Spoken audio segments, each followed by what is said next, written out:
Salam alaikum. Dans cette vidéo, on va voir comment construire des phrases correctes avec un pronom relatif. Regardez avec moi ces deux phrases. On a une première phrase incorrecte et une autre phrase correcte. Alors je vous lis la phrase incorrecte. Le cheval marche sur le chemin qui mène à la mare qui étale ses eaux vertes, qui se ride sous la brise. Vous voyez qu'ici, on a répété 3 fois le pronom relatif qui. Qui. Le cheval marche sur le chemin, qui mène à la mare, qui étale ses eaux vertes, qui se ride sous la brise. On voit qu'ici, la phrase n'est pas correcte. Alors maintenant, on va voir la phrase arrangée avec une correction. Je vais dire « Le cheval marche sur le chemin qui mène à la mare, dont les eaux vertes se rident sous la brise. » Vous voyez ici, c'est beaucoup mieux. On a utilisé le pronom relatif qui et on a utilisé le pronom relatif dont. Au lieu d'utiliser 3 fois qui, on utilise une fois qui et une fois dont. Alors pour rappel, quand est-ce qu'on utilise le pronom relatif dont? Le dont, on l'utilise pour un complément du verbe, pour remplacer un complément du verbe, pour remplacer un complément du nom et pour remplacer un complément de l'adjectif. Mais ces 3 compléments commencent par de, par la préposition de. Maintenant, je vais vous lire un texte dans lequel on a utilisé les pronoms relatifs que, qui, dont et où. Voilà, je vous fais la lecture. Mes parents. C'est à mes parents que je dois tout. À mes parents dont les soins de tous les instants ont protégé ma faiblesse.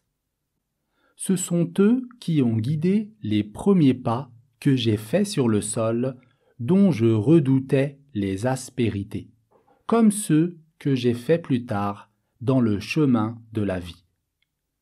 C'est eux dont l'affection a orienté mon avenir en me dirigeant où m'appelaient des aptitudes dont je ne pouvais seul discerner la portée.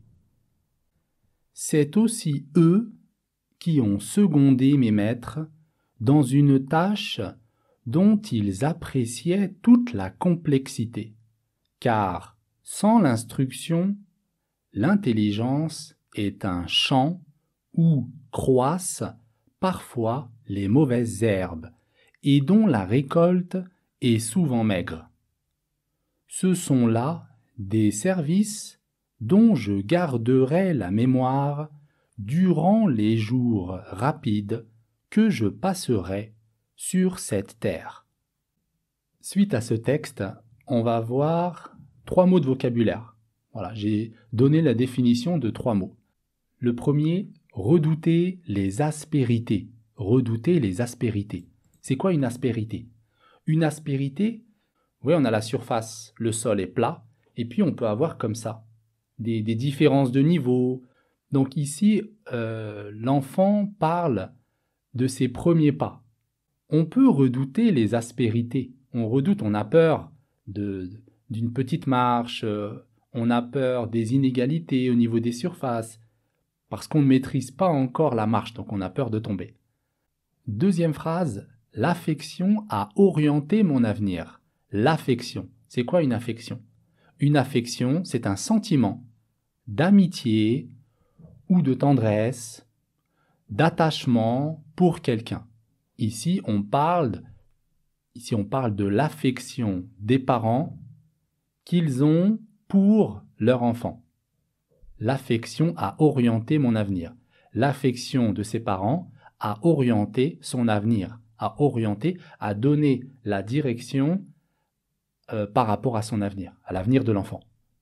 Et croissent, c'est le verbe croître, croissent. Le verbe croître, c'est grandir progressivement jusqu'au terme du développement normal. Grandir progressivement, c'est ça le verbe croître. On passe maintenant à un deuxième texte. Je vais vous lire un deuxième texte. Cette fois, par rapport à ce texte, après la lecture, on va faire une analyse un peu plus détaillée. Bon, je commence d'abord par la lecture. la mère et l'enfant. Je te vois avec ton front de bonne femme qui renferme quelques idées, avec tes yeux de ménagère qui ne regardent pas plus loin que la maison, et avec tes lèvres de mère mobiles et douces. Je vois tes mains un peu rugueuses que la vie a frottées avec tous ses travaux. Maman, lorsque tu es assise à la fenêtre, tu couds et tu penses. Tes pensées ressemblent à une allée de vieux tilleuls où c'est toujours plein d'ombre. Tu penses à la chemise que tu couds, à un gilet, à un pantalon ou à la soupe du soir. Mais surtout, tu penses à moi. Alors, maman, tu n'es plus une simple femme qui coud et qui pense. Tu es la mère d'un enfant de 12 ans. Tu travailles pour l'humanité. Toi qui prépares un homme. Maintenant, ce que je vous propose par rapport à ce texte, on va voir différentes règles de grammaire. Ton front de bonne femme. Ton front, le front de la mère, ton front de bonne femme. Bonne ici, c'est un adjectif. Et l'adjectif s'accorde en genre et en nombre avec son nom. Donc le genre, c'est-à-dire masculin ou féminin, et le nombre singulier ou pluriel. Donc l'adjectif va s'accorder en genre et en nombre avec son nom. Donc bonne femme, femme c'est le nom, bonne c'est l'adjectif. Femme c'est féminin singulier, donc bonne, je l'écris féminin singulier. Voilà la première règle, l'adjectif s'accorde en genre et en nombre avec son nom. Deuxième chose, tes yeux de ménagère qui ne regardent pas. Tes yeux de ménagère, la ménagère c'est une personne qui fait le ménage, tes yeux de ménagère qui ne regardent pas. Qui, ici, qui, c'est un pronom relatif. C'est un pronom relatif, on utilise qui quand le pronom remplace le sujet. Ici, qui remplace les yeux. Tes yeux de ménagère qui ne regardent pas. Qui remplace tes yeux et le verbe s'accorde avec le sujet. Le verbe s'accorde toujours avec le sujet. Donc, regarde s'accorde avec le pronom relatif qui, et qui remplace le sujet tes yeux. Donc, regarde va s'écrire la terminaison va s'écrire avec la troisième personne du pluriel. Donc, je vais mettre ENT. Tes yeux de ménagère qui ne regardent pas. Une autre règle, la maison. La maison. Vous voyez par rapport à la prononciation. Ici, j'ai pas prononcé un S. J'ai pas dit la maison. J'ai dit la maison. Le S, quand le S est entre deux voyelles, ici on a la voyelle I, la voyelle O. Quand le S se trouve entre deux voyelles, on le prononce Z. La maison. Une rose. Une rose. Un poison. Donc voilà la règle. Quand le S est entre deux voyelles, on le prononce comme un Z.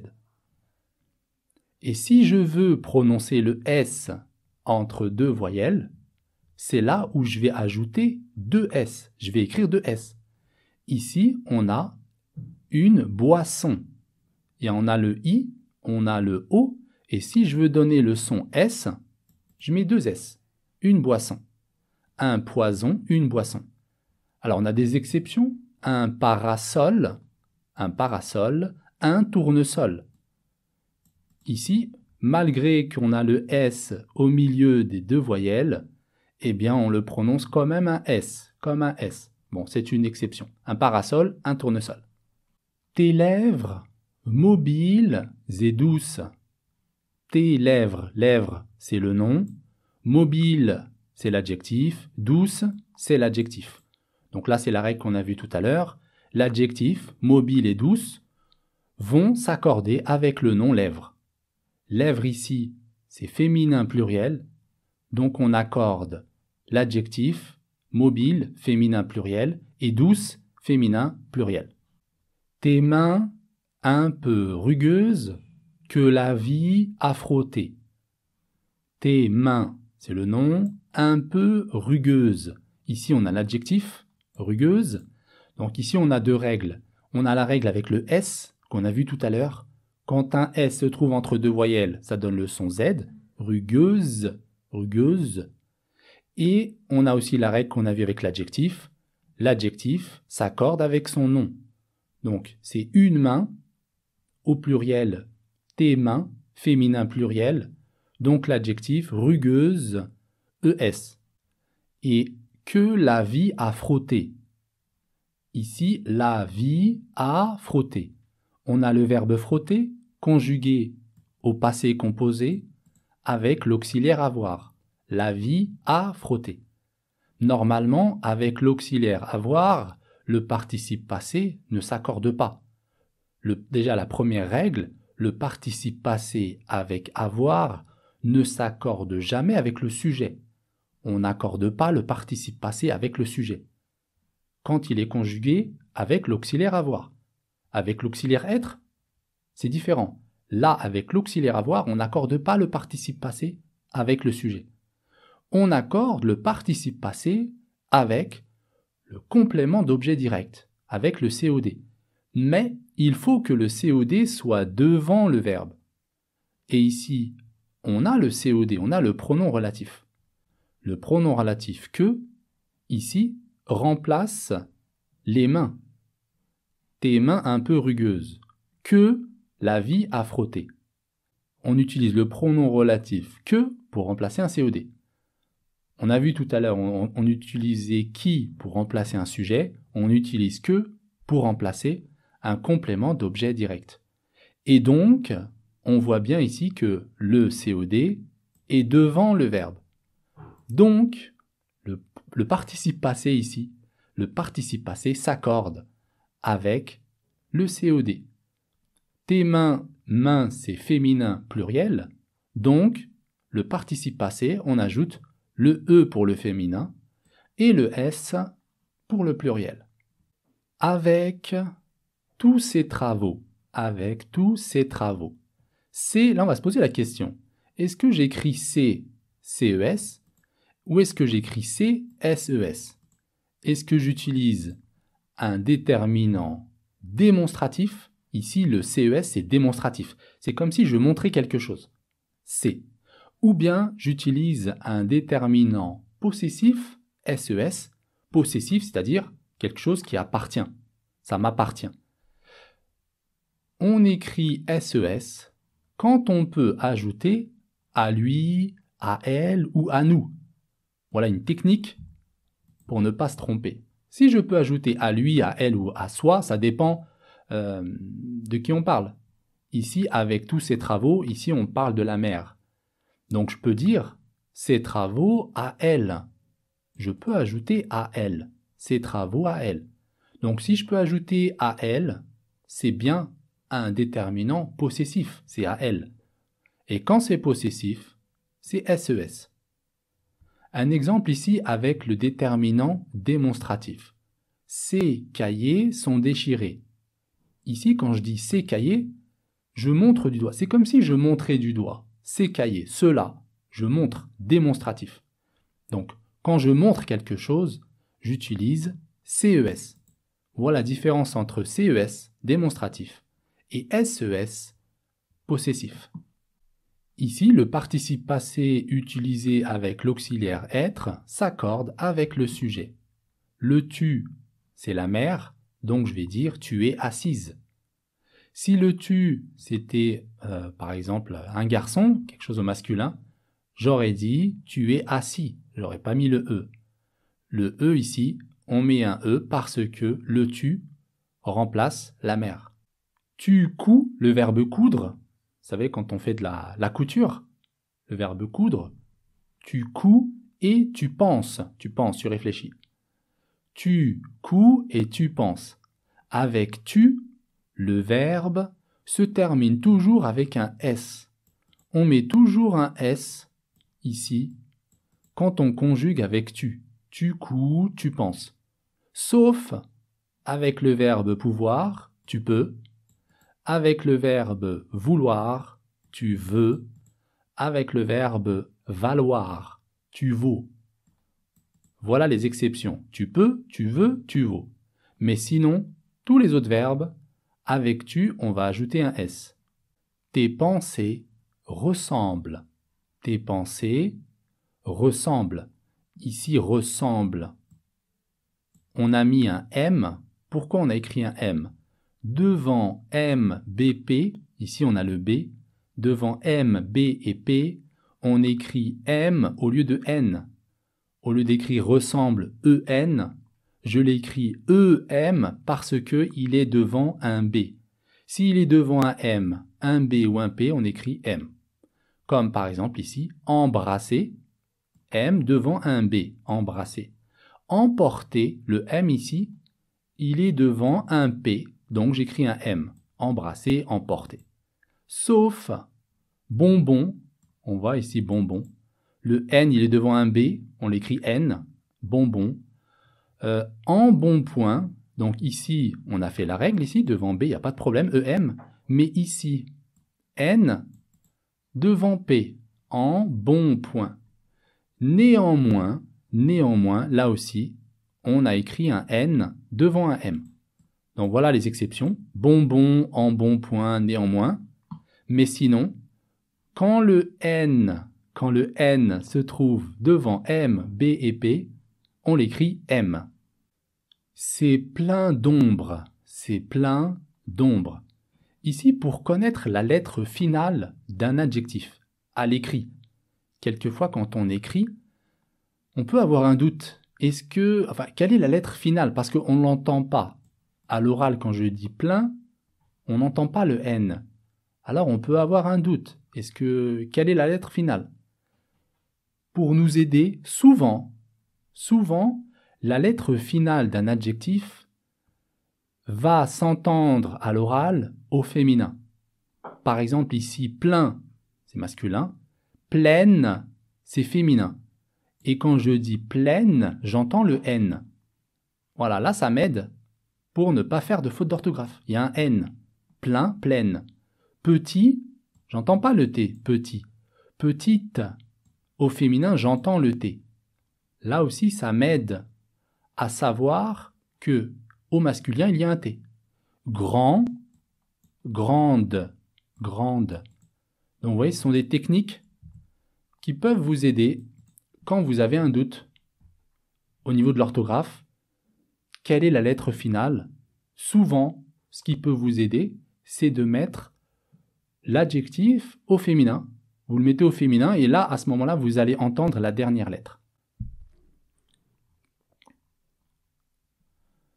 Une simple femme. Une simple femme. Là, on revient sur la règle de tout à l'heure.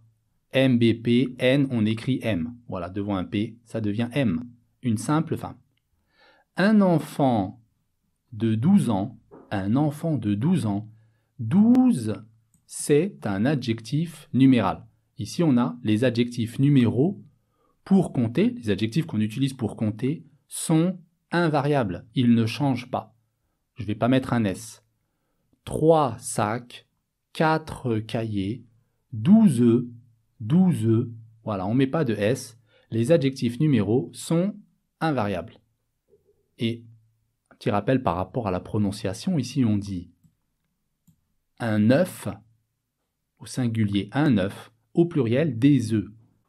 Voilà, j'espère que cette vidéo vous a plu. Je vous donne rendez-vous à la prochaine. Un petit conseil avant de terminer. Souvent, on m'envoie des messages pour me demander quelle est la meilleure méthode pour améliorer mon français.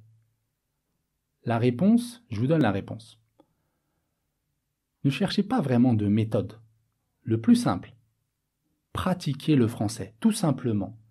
Ne cherchez pas les difficultés. Juste pratiquez le français régulièrement, tous les jours, même un petit peu chaque jour. C'est ça la clé. La clé vraiment pour réussir à s'améliorer en français ou même à se perfectionner, à maîtriser la langue, c'est la pratique, tout simplement. Après, à vous de voir quelle pratique. Si vous aimez la lecture, faites de la lecture.